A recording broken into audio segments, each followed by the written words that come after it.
Juan Kapitulo 6, versikulo 35. Si Jesus miingon kanila, "Ako mao ang pan nga naghatag sa kinabuhi. Ang muari kanako dili nagayod gutomon, ug ang mutuo kanako dili nagayod uhawon." Ang mga puno Pan sa kinabuhi. maglikon unta sa mong pagtuo ug gagaka kami sa pagtuman sa imong mahal nga kasuguan.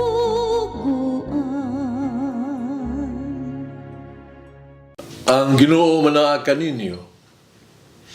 Santo sa Ebanghelyo sumala ni San Juan. Human makasulti si Jesus ni ini, miyahat siya sa langit. Umingon, "Amahan, miabot na ang takna. Pasidunggi ang imong anak. Aron ang anak magpasidungog kanimo. Kay hatagan mo siya gahom pagmando sa tanang tao, aron hatagan niya kinabuhing dayon ang tanan nga imong gitugyan kaniya. Ug kini mao ang kinabuhing dayon, nga ang mga tao muila kanimo, ang bugtong matuod nga Dios o kang Hesukristo ang imong gipadala. Kipasidunggan ko ikaw dinhi sa kalibutan, gituman ko ang imuhang gipabuhat kanako. Karon amahan, pasidunggi ako diha sa imong pagkiguban kanako. Sudungog nga akong gihuptan uban kanimo so wala pa buhatang kalibutan. Ipaila ko ikaw sa mga tao nga imong gikuha gikan sa kalibutan o gihatag mo kanako. Imo sila o gitugyan mo sila kanako. Gituman nila ang gisulti mo kanila o karon nahibalo sila nga ang tanan nga gihatag mo kanako nagikan kanimo. Gihatag ko kanila ang mensahe nga imo gitugyan kanako o kini gidawat nila. Nasayod sila nga tinuod nga ako gikan kanimo. Ug nagtuo sila nga ikaw ang nagpadala kanako. Nagampo ako alang kanila.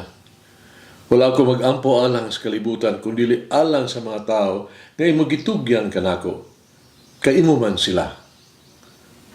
Ang tanan nga akuha, imo. Ang tanan nga imo, akuha. Udiha kanila, ipasidunggan ako. O karon, muanha ako kanimo. Dila ko magdugay dinhi sa kalibutan. Ang magbabilin sila dinhi. Bala ang amahan, bantayi sila diha sa gahom sa imong ngalan. Ang ngalan nga imong gihatag kanako. Halos sila mausa, ingon nga ikaw ako lamang, usa lamang. Ang Ebanghelyo sa Ginoo. Pasalamati ang Ginoo kay siya maayo, ang iyang gugma mulungtad hangtod sa kahangturan. Pasalamati ang Diyos sa tanang mga Diyos, ang iyang gugma malungtaron. Pasalamati ang Ginoo sa mga Ginoo, ang iyang gugma malungtaron.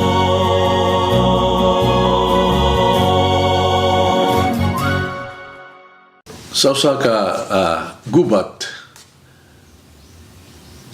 usa ka inungdanon nga linya sa komunikasyon tali sa usa ka dibisyon ba sa mga sundalo o sa headquarters sa gubat sa kasundalohan na putol ang line of communication. Ang lambre sa komunikasyon na putol o kinalang kining ayuhon jud dayon.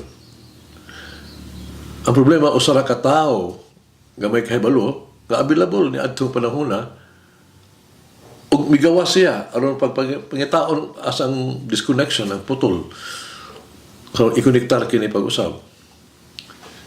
So pila ka mga minuto Nga mga mensahe nagsugod na sa usaw pagsulod. Nabalik na ang komunikasyon. Usa ka oras na milabay. Ang tao wala gihapon mabalik. Usa ka parte grupo sa mga tao ni pangita, padalaon ng pagpangita kaniya. Nakitaan siya, naghigda, tupad sa linya, nagkupot sa iyang makamot sa duha ka naputol nga tumoy ba sa linya. Ngano'y daghan siyang samad sa kabhang sa iyang makasing-kasing. Samaran siya. Liyan siya nagdugo, bleed to death, hantod sa kamatayon. Ang istorya, magkapahinumdong kanato sa papel ni Kristo ba? Isiptig patiliwala sa naputol ng relasyon tali sa Dios o sa tao.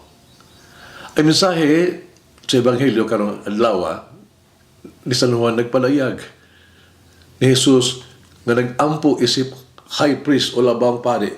Din siya kasamang higayon usa ka pare and biktima at the same time. Nini nga pag-ampo, una, giilan ni Jesus ang himaya samahan. Glory to God. Pinagis pagyahat sa iyahang mga mata ngadto sa langit, nagisulti samahan sa migugmaong kasuod bisan sa panahon nga nagsigabot na ang kasakit o kasubo nga magtinud-anon nga iyang gidawat ba.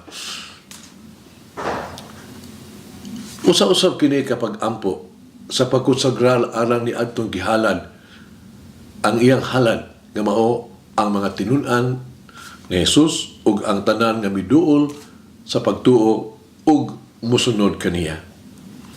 Pamalandungan kini. Sa gipadayag sa Ebanghelyo nga atong ipamalandungan karon, atong susihon nga ato ang mga kaugalingon samtang kita mangutana unsa man nato sa magutlo sa kalisdanan. Magbabilin ba kita nga may gugmaon o masulundon nga mga anak sa Dios? So diha nga kita mag-ampo atong dan-on ang ato ang mga kaugalingon at tubangan sa Dios diha sa Espiritu nga mababsanon o sa pagluwat o pagsalig at tuban ng gibuhat o sama sa spoiled brat at tubangan sa usa ka mapatuyangon nga amahan. Maghimo ba kita mahimo ba kita o dili makataruangan nga mga hangyo ba? Pamalulungi. Kung mag-ampo kita, Pinoong Diyos, ipamulong lamang ug akong imong sulugoon, maminaw. Matuman ni mo pagbuot. Amen. Mama Mary, among inahan, abli ang among kasing-kasing. Haron kami kumalandong sa pulong sa Diyos nga madungog adlaw-adlaw. Muhatag na mo o kinabuhi. Mulangin na ang Diyos magagahong sa tanan, Amahan, Anak, Espiritu Santo. Amen. May the Lord of the divine mercy bless us all, heal us from all diseases and suffering. Ayun unta niya kita, tanang mga sakit na sa lawas o sa kalag, body and soul. In the name of the Father, the Son, and of the Holy Spirit. Jesus, I trust in you. Amen.